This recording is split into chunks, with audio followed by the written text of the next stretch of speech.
While Rich and Laia are leaving the stage, let me invite our next pair of panelists, Denise Bower and Paul Monday, to join us. Denise is the Group External Engagement Director at Mott MacDonald, the engineering consultancy. And as you've heard, Mott have been very much involved with CCRI, and we'll learn more about a new acronym in climate discussions called the PCRAM, the Physical Climate Risk Assessment Methodology. If there's one word you should all remember out of today's session, it is that acronym. And please use all the hashtags you can find to disseminate this great notion of a PCRAM. And we'll come back to that in a minute. And Denise is joined by Paul, who is a director in climate adaptation and resilience at S&P Global Ratings. And Paul will tell us how S&P Global Ratings have been using some of the works that's been provided by the climate data companies and Mott to assess credit quality and simulations around credit quality drivers when it comes to climate resilience. Perhaps I can turn to you first, Denise, to tell us how Mott and the very significant resources that you've dedicated to CCRI over the past few months have found this exercise, what you've learned from it, and what perhaps have been the challenges that you have overcome. And indeed, as you do so, tell us a bit more about the PCRAM.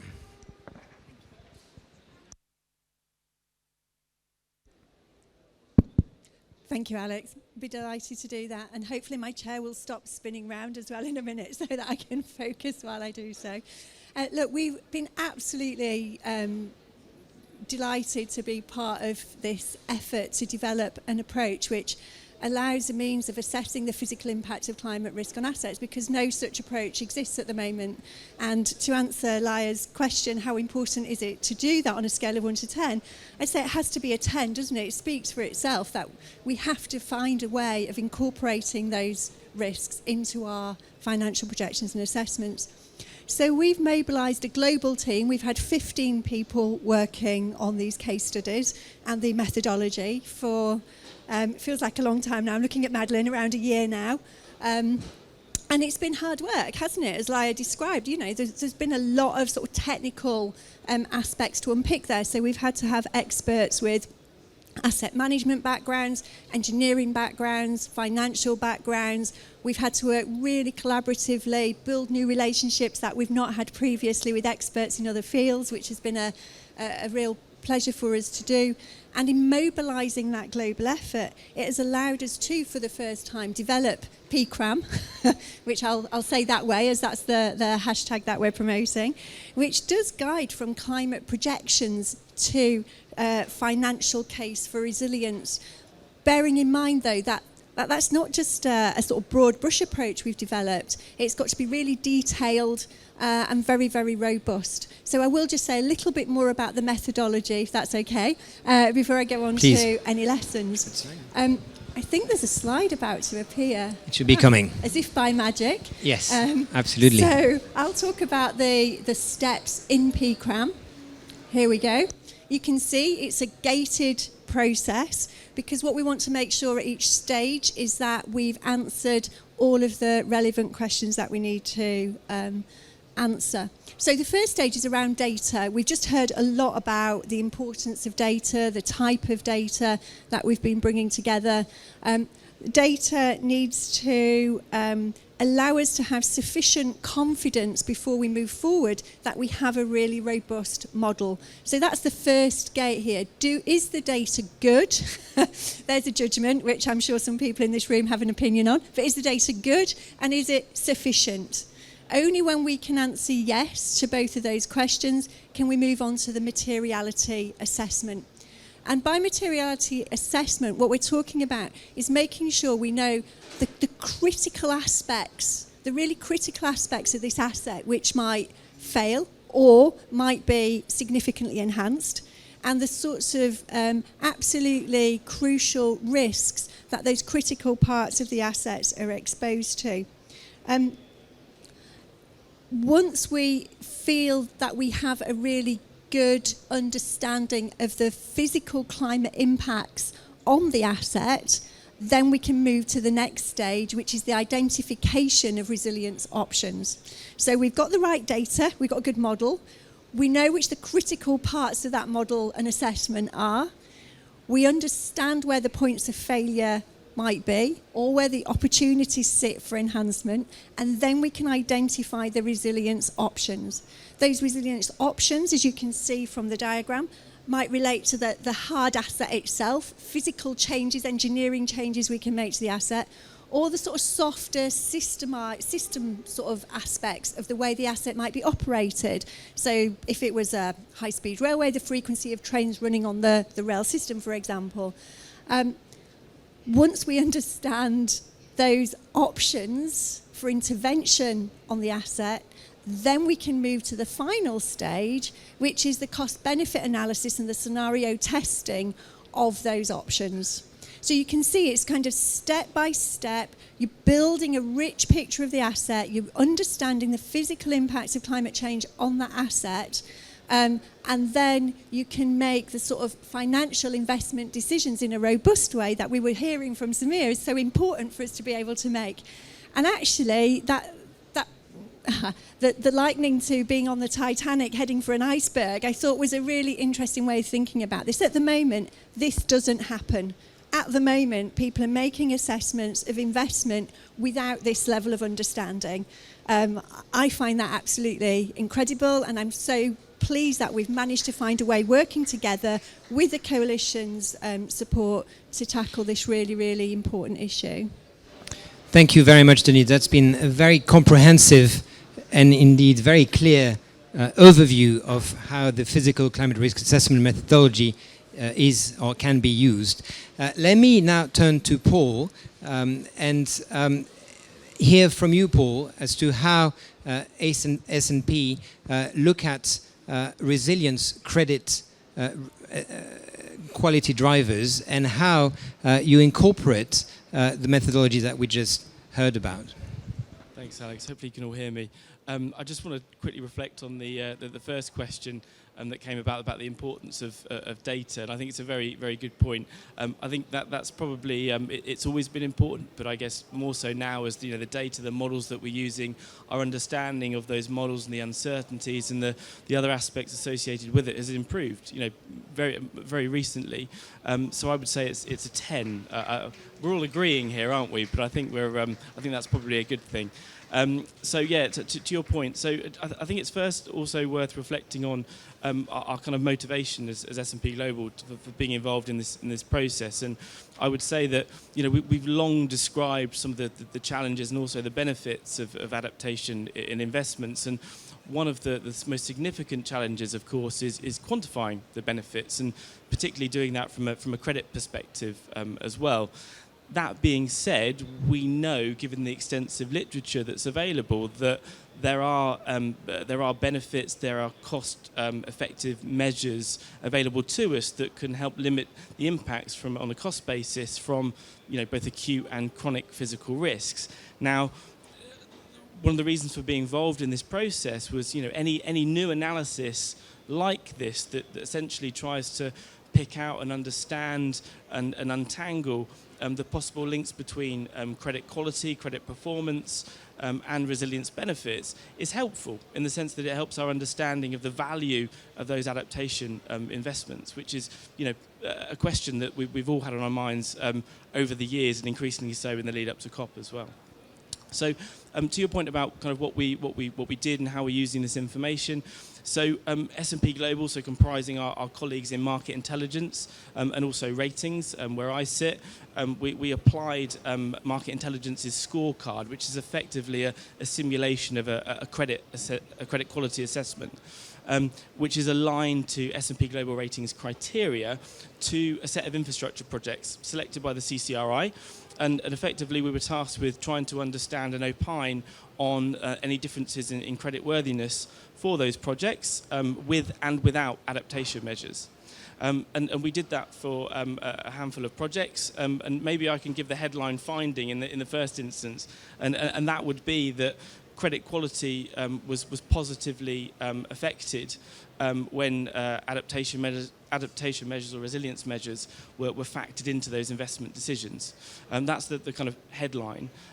Breaking that down in terms of the understanding the drivers of credit quality, there are a couple of things in those projects. So the first one is essentially through the climate data, understanding, having better awareness and knowledge and clarity of how climate may change in the future, giving better certainty over the kind of predictability of natural resource availability, hydro, river flows, etc., but also wind availability as well.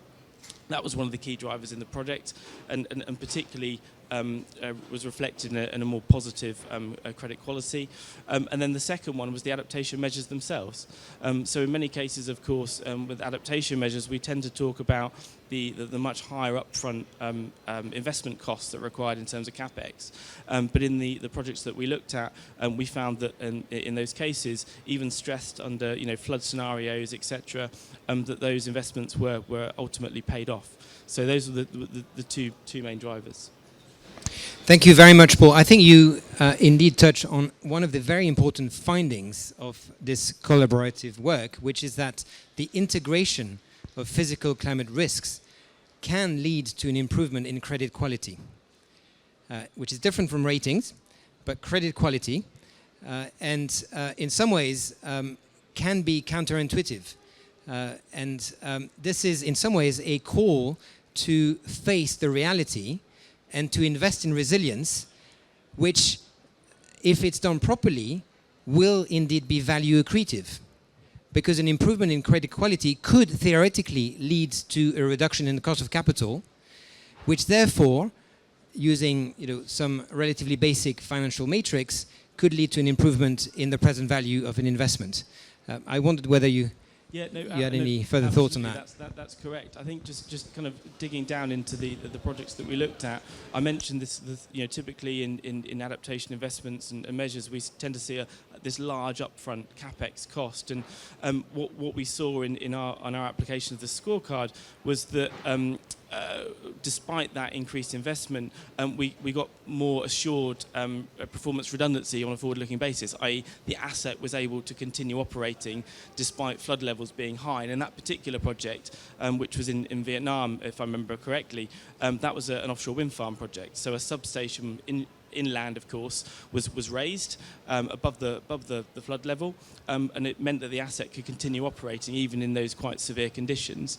So that's not typically something that would be available in some of the project level data that's been provided to date. But in this particular case, absolutely those investments were seen to kind of pay off. Right.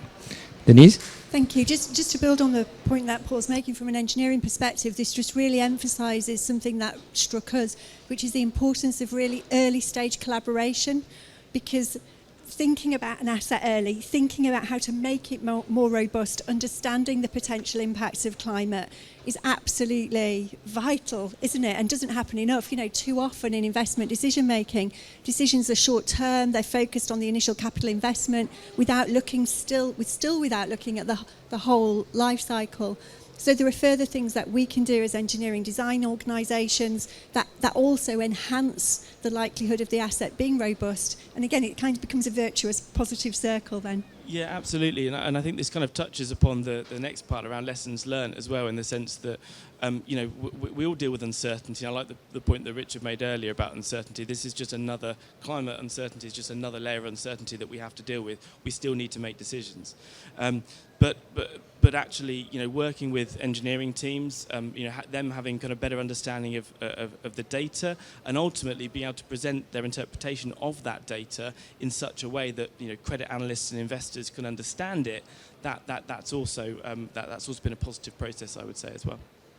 This is great. This is a self-moderating panel, but I think you've covered on most of the issues that I wanted to discuss with you. Perhaps to continue on the theme of lessons learned, I could turn over to you, Denise, and ask you, how do you see this methodology and more broadly the work that's been underway at CCRI continued to be improved, implemented, and how do we get momentum such that these kinds of tools are indeed used by the investment community going forward?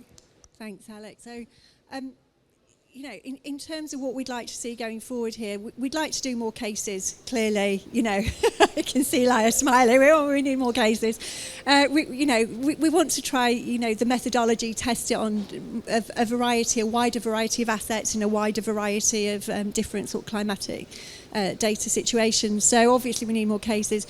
We've also found that actually the capability to do this sort of assessment needs developing. So I think education, training, development in this field will be really important.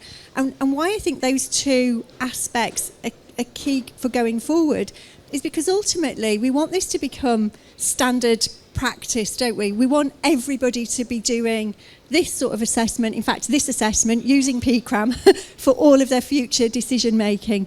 So that's where I would like to see this going. We heard from Samir earlier, perhaps COP26 was originally the end of a journey. I think it's only just the beginning, isn't it? From what we've learned now, we have to just keep this momentum building.